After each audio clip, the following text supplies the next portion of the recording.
Bienvenue dans ce nouvel épisode. Je suis aujourd'hui avec Damien Bertalin, directeur commercial et achat Nantares. Nous allons nous intéresser aujourd'hui à un sujet qui est Internet à bord, avec aussi un lien avec la télévision, parce que ça, vous verrez que ça a un lien.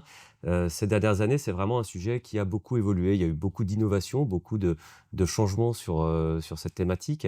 Ça peut parfois un petit peu perdre certains utilisateurs. Nous, en tout cas, de notre côté, on a beaucoup de questions. Vous savez que dans nos émissions, on aime bien répondre à ces questions-là. C'est ce qu'on va faire aujourd'hui avec Damien, qui va nous amener son expertise sur ce sujet, hein, qui sont les routeurs 4G et les smart TV. Alors peut-être déjà, pour commencer, est-ce que tu peux nous expliquer en quoi ça consiste et en quoi aussi c'est différent du coup de ce qu'on connaissait avant avec les antennes classiques, on va dire. Ouais, alors c'est vrai que c'est des produits, alors ça fait quelques années déjà qu'on les propose, mais ça se démocratise beaucoup ces dernières années, ces 3 dernières années.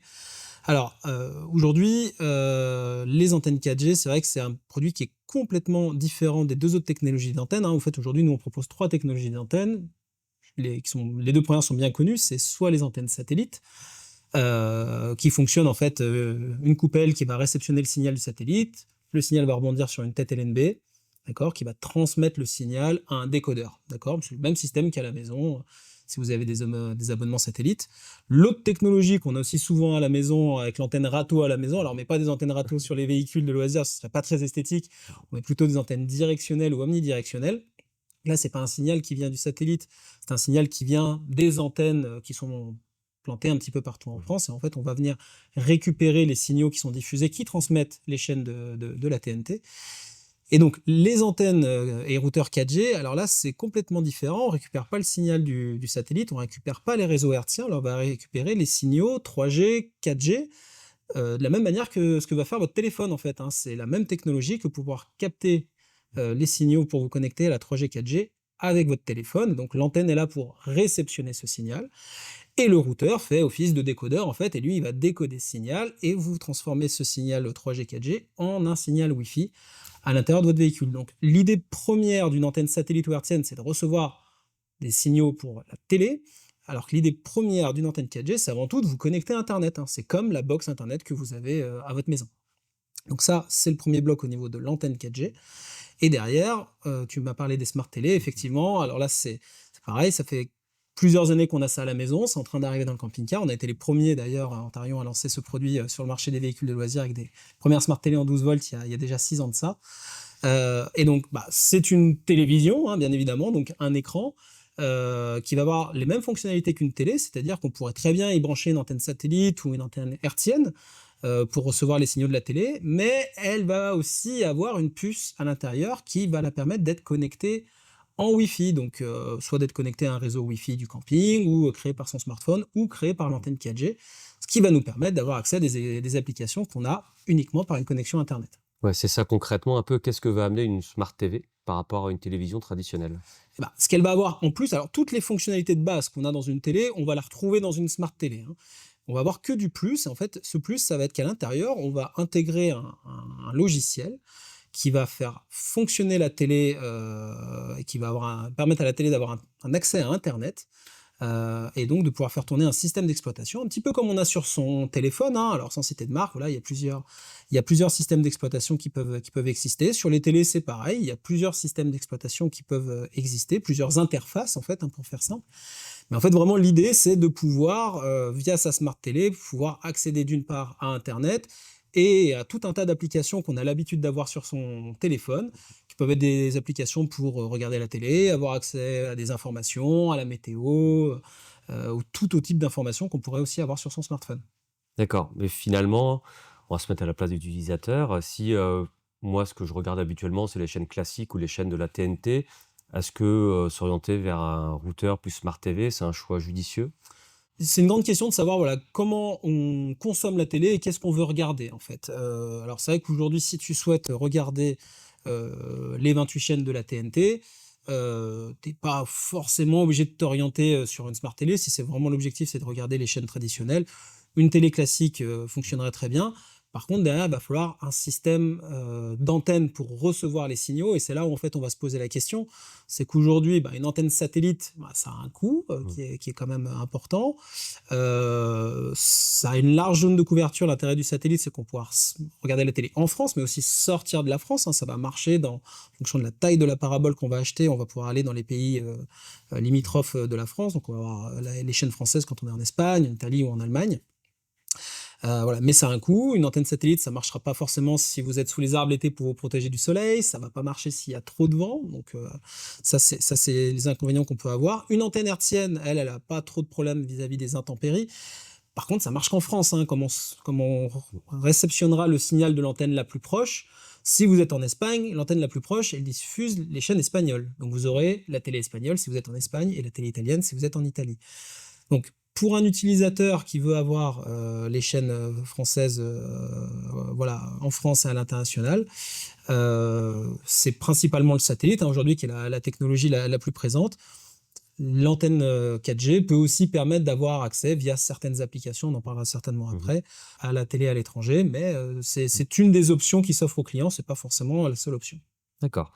Alors du coup, si je comprends bien, à l'inverse, si moi, je suis pas vraiment un consommateur de télé via sur les chaînes, classiques, mais que je suis abonné à différentes, plateformes de streaming, est-ce que la Smart TV va me permettre de pouvoir me connecter, avoir accès à mes plateformes comme à la maison? On en revient souvent à ça. Est-ce que je peux finalement avoir l'utilisation comme à la maison de ma télé?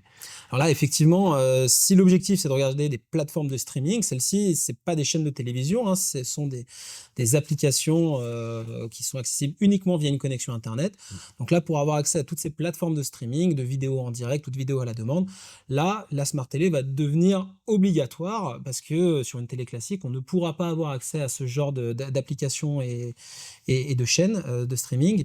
Heu et donc par contre, qui dit smart télé dit connexion internet qui va aller avec, hein. C'est toujours, il faut toujours penser aux 2, c'est-à-dire que c'est bien d'avoir une smart télé, mais si je suis dans un endroit où je n'ai aucune réception internet, je n'aurai pas accès à internet, donc je n'aurai pas accès à toutes ces possibilités supplémentaires que m'offre la smart télé. Donc, de toute façon, on voit bien dans les choix, hein, tu parlais des différentes antennes, il y a les chaînes qu'on veut, mais il y a aussi la partie réception, connexion qui est bien sûr évidemment importante à prendre en compte. Si on revient aux chaînes, de streaming, est-ce qu'aujourd'hui toutes les applications sont disponibles sur une Smart TV? Alors la plupart des applications que vous avez l'habitude d'utiliser sur votre smartphone, vont quand même être accessibles. Donc les plus grandes chaînes de streaming, les plus grandes plateformes de streaming sont toutes présentes, aujourd'hui sur smart télé. Heu, Attention au modèle et à la technologie de logiciel qu'on embarque dans la télé, qu'on choisit Mmh. parce que, là, il peut y avoir des nuances, effectivement là-dessus.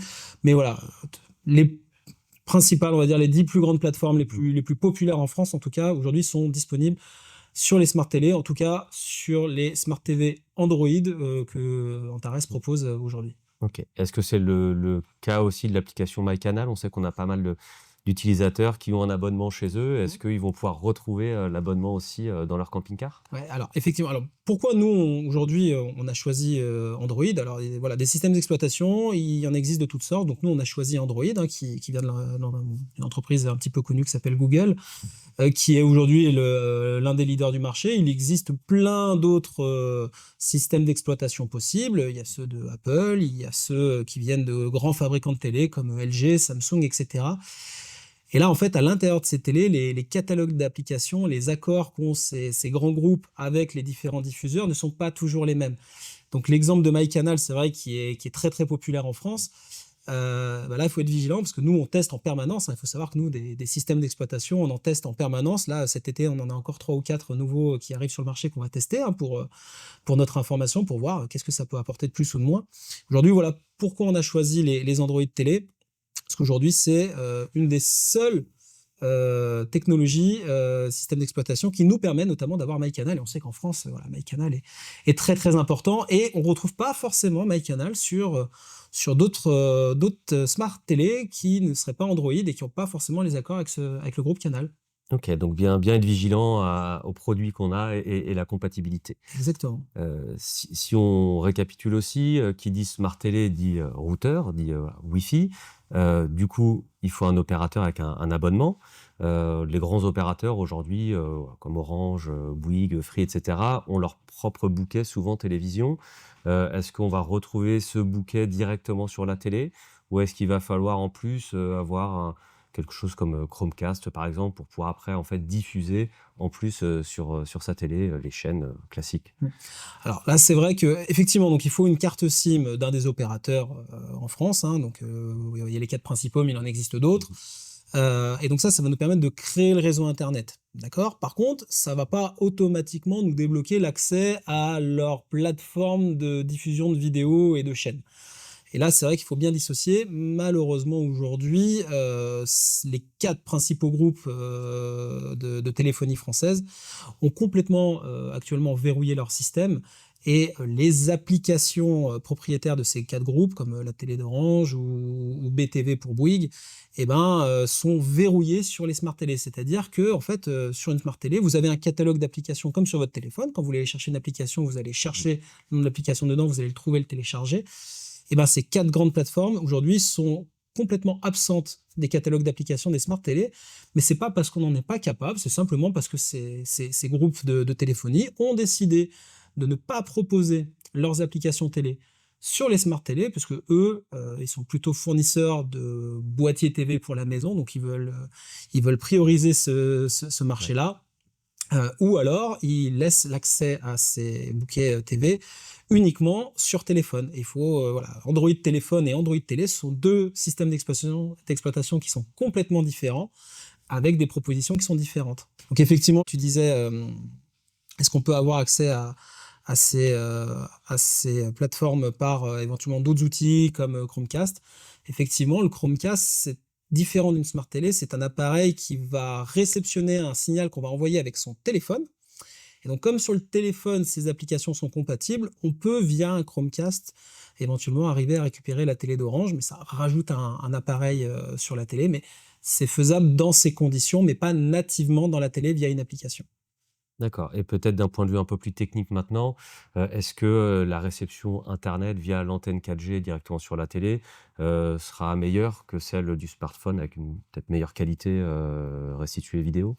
Alors globalement, dans 99 des cas, quand on fait les essais, une antenne 4G, ça va être moins performant qu'un téléphone. Alors c'est un peu contre-intuitif de dire ça, mais c'est la réalité. En fait, notre objectif avec une antenne 4G, c'est pas de créer un signal internet avec une puissance extraordinaire où on serait mieux que la fibre ou que la DSL. L'objectif d'une antenne 4G, c'est surtout de garantir à l'utilisateur qui va s'en servir qu'il aura toujours une connexion internet suffisante pour pouvoir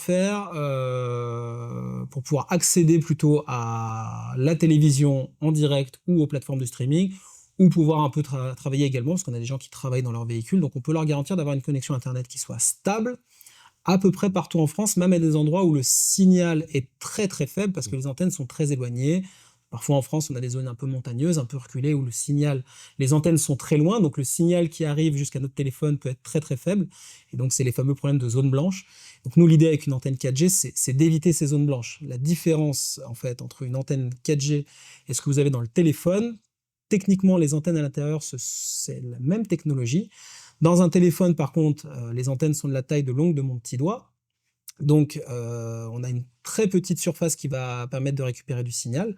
Donc, quand on est dans les grandes villes, le signal va être très bon parce qu'on est entouré d'antennes. Par contre, quand on va être très très loin des antennes, le signal qui va arriver est très très faible et donc le téléphone n'aura plus beaucoup de réseau.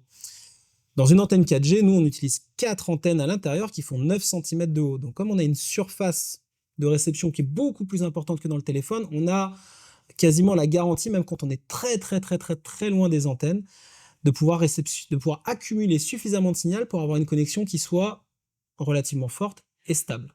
D'accord, donc ça va vraiment être, la vraie différence en fait entre un partage de connexion et l'antenne 4G, ça va être la réception. Si je comprends bien, c'est ça Exactement. l'argument, en tout cas ce qu'on doit prendre en compte, au moment de faire son choix. Voilà. Nous, ce qu'on va proposer avec une antenne 4G, c'est que En principe, un camping-cariste, un van lifer, il va pas passer ses vacances sur le périph' parisien ou aux abords de Lyon ou de Nantes.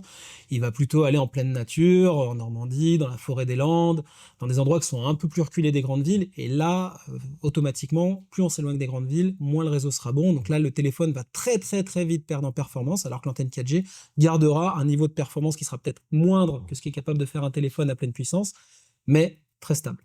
Qui dit internet aussi du coup, dit d'avoir, un forfait, un abonnement. Il faut que cet abonnement soit, j'imagine, suffisamment calibré pour pouvoir, regarder la télé autant de temps qu'on a envie, même si, quand même souvent pareil, hein, quand on voyage, c'est pas pour passer son temps devant la télé, mais en tout cas quand on en a envie, qu'on en a besoin, pouvoir, réceptionner la télé comme on l'entend. Est-ce que tu as des conseils à nous donner sur le choix de cet abonnement, Mmh. Nous, on va pas faire de conseils, dans l'absolu d'opérateurs. On a développé un produit, on a passé beaucoup de temps à développer nos produits. Aujourd'hui, nous, on est compatible avec 100 des opérateurs en France, que ça soit les 4 principaux ou des opérateurs, des fois un peu moins connus, qu'on peut trouver, soit en bureau de tabac, soit en grande surface. Donc nous, aujourd'hui, on a un système d'antenne qui est 100 automatique. Vous intégrez une carte SIM, dedans, peu importe la marque, peu importe l'opérateur, on peut vous garantir que cela fonctionnera, y compris d'ailleurs avec des cartes SIM, étrangères. Donc, pas besoin de vous orienter sur un opérateur en particulier. Par contre, c'est vrai qu'en termes d'abonnement et de choix de type de carte SIM, là, on va avoir quelques préconisations. Parce que dans les types de cartes SIM, en fait, il y a 3 solutions qui s'offrent aux utilisateurs. La première solution qu'on ne préconise pas forcément, c'est de passer par des cartes SIM prépayées. Alors ça fonctionne très bien. Une carte SIM prépayée, en règle générale, c'est quand même relativement cher pour une quantité, de data, donc d'accès à internet qui est relativement courte. C'est intéressant pour des gens qui partent une semaine avec un véhicule de location, par exemple. Pour des gens qui sont propriétaires de leur véhicule, c'est pas forcément une solution que je préconiserais. Il y a une deuxième solution qu'on préconise seulement dans les cas où les gens travaillent dans leur véhicule régulièrement ou alors vivent dans leur véhicule, c'est tout simplement de prendre un nouvel abonnement complet avec un opérateur. Aujourd'hui, on peut même chez certains opérateurs trouver des abonnements avec nos limites au niveau de la data, ou alors avec des abonnements avec des quantités très très élevées de data. Ça peut être une préconisation pour une clientèle très précise. Après, pour la grande majorité des utilisateurs, en règle générale, on va préconiser le doublon de carte SIM. C'est-à-dire qu'on a tous dans notre téléphone une carte SIM avec un abonnement qu'on paye tous les mois. Et aujourd'hui, la plupart des opérateurs peuvent proposer de faire une carte jumelle de cette carte SIM. Donc en fait, on va faire une copie de votre carte SIM. Vous aurez une deuxième carte SIM qui aura le même numéro de téléphone, qui aura le même abonnement à l'intérieur. Cette carte SIM jumelle, elle est parfaitement compatible avec nos systèmes de routeurs 4G. Donc ça permet aux utilisateurs de ne pas faire de démarche de créer, d'avoir un nouveau contrat, un nouvel abonnement avec un opérateur, et de ne pas avoir de surcoût en plus, parce que la carte jumelle, en règle générale, vous n'allez pas avoir de surcoût sur votre abonnement mensuel. Éventuellement, l'opérateur peut vous demander quelques euros pour commander et produire cette carte SIM, mais ça sera des frais que vous n'aurez en règle générale qu'une fois, et après, il n'y a pas de changement pour vous sur votre facture tous les mois. Par contre, du coup, ce que vous consommez avec votre téléphone et ce que vous consommez avec votre antenne 4G se cumulent, hein. Donc, si vous avez un abonnement de 100 gigas, si vous en consommez 50 avec votre routeur 4G, vous en restera plus que 50 à utiliser avec votre téléphone. Et après, en termes de quantité de data, aujourd'hui, il faut savoir que les applications de streaming avec de la vidéo en direct, alors on parlait de MyCanal par exemple, si vous regardez les chaînes de la TNT via MyCanal en direct, et ça va consommer pour regarder de la vidéo en HD à peu près 1 giga par heure. Pour ceux qui regardent exclusivement des plateformes de streaming, type Netflix, là ça va être beaucoup moins, c'est à peu près un quart de giga, 250 mégas par heure. Donc dans le doute, on va plutôt préconiser, en partant du principe qu'on va consommer 1 giga par heure pour regarder de la vidéo en direct. Et donc là, pour nous, on préconise en règle générale des abonnements minimum d'environ 50 gigas, ce qui vous fait à peu près 50 heures de télé par mois, hein, parce que bien sûr, votre forfait se recharge et il repart à zéro tous les mois. Après, pour certains, ça va paraître énorme et surdimensionné. Pour d'autres, c'est peut-être pas suffisant. C'est vraiment à vous de vous poser la question de, déjà, est-ce que vous avez une télé ou 2 télés dans le véhicule? Et puis, combien de temps vous les regardez en moyenne quand vous partez en vacances? C'est ça qui va être le facteur primordial pour le choix de votre abonnement. Ça peut être les premières fois finalement, être assez vigilant en regardant son suivi de consommation et puis, comme ça on peut toujours adapter un forfait à la hausse comme à la baisse d'ailleurs. C'est tout à fait possible et puis après alors la bonne option pour ceux qui partent éventuellement en couple, on peut très bien faire, 2 doublons de carte SIM, et une fois un abonnement est presque entièrement consommé, on peut basculer très facilement, hein. La carte SIM, ça se change en quelques secondes et on peut basculer sur une deuxième carte SIM si on avait prévu de partir un mois en vacances, aucun problème. C'est aussi une possibilité. OK. Et est-ce que c'est possible, de voyager à l'étranger avec, cette technologie-là? Il y a des points de vigilance à avoir, j'imagine peut-être par rapport, j'en sais rien, au pays, aux abonnements sûrement peut-être? Ouais.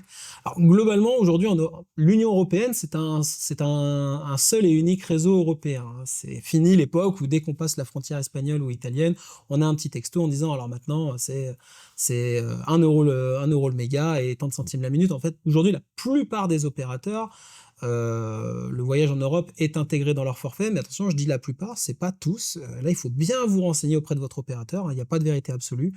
Donc la plupart du temps, quand vous allez rester en Union européenne, ça va être intégré dans votre forfait. Il y aura pas forcément d'heures forfait. Il peut y avoir un débit qui peut être un peu ralenti. Il peut y avoir un nombre de gigas limité quand vous êtes à l'étranger. Donc là, vraiment, il faut se plonger dans son contrat avec son opérateur ou poser la question directement à l'opérateur pour s'assurer qu'on n'ait pas de mauvaises surprises quand on va aller à l'étranger. Faire attention également aux pays hors Union européenne, hein, en frontière avec la France. Il y a Andorre, il y a la Suisse qui sont pas dans l'Union européenne, qui ont leur propre réseau et là, il faut être très, très vigilant parce que là, le hors forfait, effectivement, ça peut aller très vite. Il faut impérativement vous rapprocher de votre opérateur ou relire votre contrat pour voir est-ce que vous avez bien la possibilité de voyager en Europe et est-ce qu'il y a, soit des ralentissements, soit des surcoûts qui peuvent être appliqués. C'est possible, il faut se renseigner à l'avance. Ouais, merci pour le conseil, ça peut quand même éviter des mauvaises surprises pendant le voyage. Dernière question, on a parlé là de 3G, de 4G. On entend de plus en plus parler, pour le téléphone de la 5G. Est-ce que, voilà, tu as une vision toi sur ce qui va arriver? Est-ce que c'est une technologie qui va être disponible dans les véhicules de loisirs? Oui, alors effectivement, c'est sûr que tout le monde en parle, les utilisateurs de camping-cars, ou nos clients professionnels nous le demandent depuis déjà quelques mois, quelques années. Alors c'est vrai que là, on est cette année, en 2024, c'est l'arrêt de la 2G qui avait été lancé, au début des années 2000. Donc vous voyez quand même la durée de vie d'un réseau, c'est long. Donc aujourd'hui la 3G, devrait durer encore, pas mal d'années. La 4G, on n'a pas de date d'arrêt prévue, mais ce sera certainement là encore dans une dizaine d'années. Donc la 4G, en tout cas ceux qui investissent aujourd'hui dans une antenne 4G, pas de panique, c'est pas parce que la 5G arrive qu'on arrête la 4G, hein. Les réseaux, ils s'empilent, ils se superposent. Donc aujourd'hui une antenne 4G, je peux vous garantir que dans 8-10 ans, la 4G sera toujours présente en France. Maintenant, donc l'arrivée de la 5G, effectivement, alors c'est en cours de déploiement, hein. Évidemment, on démarre avec les grandes villes et puis petit à petit, ça va s'étaler, de la part des différents opérateurs. Alors nous, aujourd'hui, Antarion, on est prêt à lancer, une antenne 5G. On serait prêt déjà depuis quelques mois.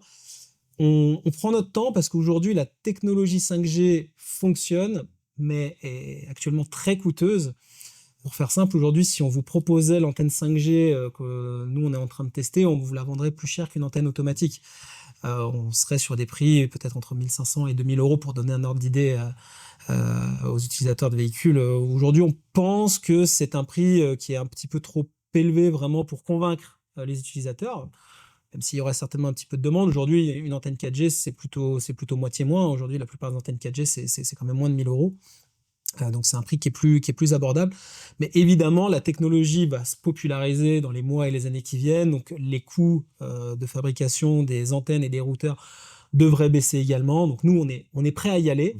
On est prêt à y aller, dans les prochains mois ou les prochaines années, mais on préfère prendre notre temps de bien préparer le produit, de lancer un produit qui sera complètement fiable et avec un prix qui soit quand même, attractif pour les utilisateurs.